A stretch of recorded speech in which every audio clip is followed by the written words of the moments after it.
উনি স্বপ্নে দেখেছেন অর্থমন্ত্রী উনার টাকা ফিরিয়ে দিয়েছেন।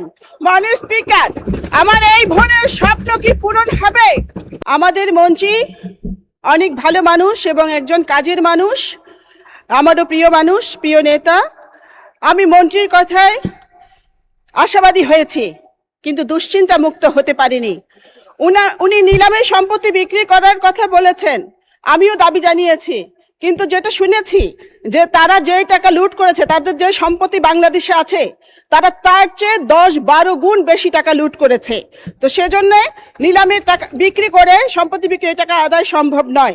মাননীয় স্পিকার, এক নারী বোন আমাকে গতকালকে ফোন করে বলেছে উনি গত পরশু রাতে আমাদের অর্থমন্ত্রীকে স্বপ্ন দেখেছেন। উনি স্বপ্নে দেখেছেন অর্থমন্ত্রী উনার টাকা ফিরিয়ে দিয়েছেন। মাননীয় স্পিকার, আমার এই বোনের স্বপ্ন কি পূরণ হবে? এই স্বপ্ন কি মাননীয় স্পিকার সত্যি হবে? মাননীয় স্পিকার, গত 4 জুলাই মাননীয় মন্ত্রীর চট্টগ্রামের বাসার সামনে গ্রাহকরা মানববন্ধন করেছে এবং মাননীয় মন্ত্রীর সাথে দেখা করে তাদের আকুতি জানিয়েছে। আমি খুশি হয়েছি, কারণ গ্রাহকরা জায়গা মতোই পৌঁছেছে এবং জায়গা মতোই গেছে। মাননীয় স্পিকার, আমাদের মাননীয় প্রধানমন্ত্রী, জনগণের প্রধানমন্ত্রী মাঝে মাঝে বিরোধী দলের মুড়ে চলে যান। আমিও এই মুহূর্তে বিরোধী দলের দ্বিতীয় সারিতে বসা কয়েকজন সংসদ সদস্যের মুড়ে চলে যেতে চাই। মাননীয় স্পিকার, 75 লাখ গ্রাহকের প্রাণের দাবি সাথে সহমত আমি প্রকাশ করছি। সেটি হচ্ছে, একদিকে মানুষ টাকা তোলার চিন্তায় আছে, আরেকদিকে এখানে যোগ হয়েছে হেয়ার কাট নামক এক মরণ কাট সমস্যা। মরার উপর খাড়ার গা। মাননীয় স্পিকার, আমি মাননীয় মন্ত্রীকে বিনয়ের সাথে প্রশ্ন করতে চাই, আমি জানতে চাই যে ব্যাংক ডাকাতদের ডাকাতির এবার কেন আমানতকারীদের নিতে হবে? আমানতকারীদের কি অপরাধ?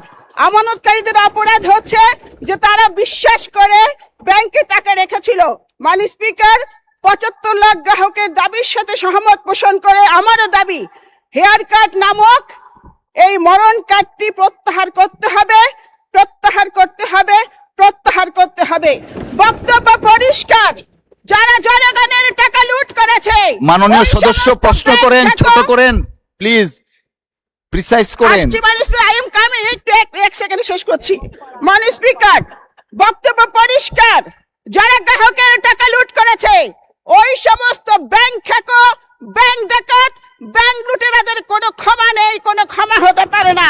মাননীয় স্পিকার, তারা পৃথিবীর যেখানেই থাকুক ওই ফিরিয়ে এনে তাদেরকে ডিম থেরাপি দিয়ে তাদের এই টাকা আদায় করতে হবে। মাননীয় স্পিকার, মাননীয় মন্ত্রীর কাছে আমার প্রশ্ন, হেয়ার কাট নামক মরণ কাট প্রত্যাহার করে 75 লাখ গ্রাহককে স্বস্তি দেওয়ার কোন পরিকল্পনা আপনার মন্ত্রণালয়ে আছে কিনা? ধন্যবাদ মাননীয় স্পিকার।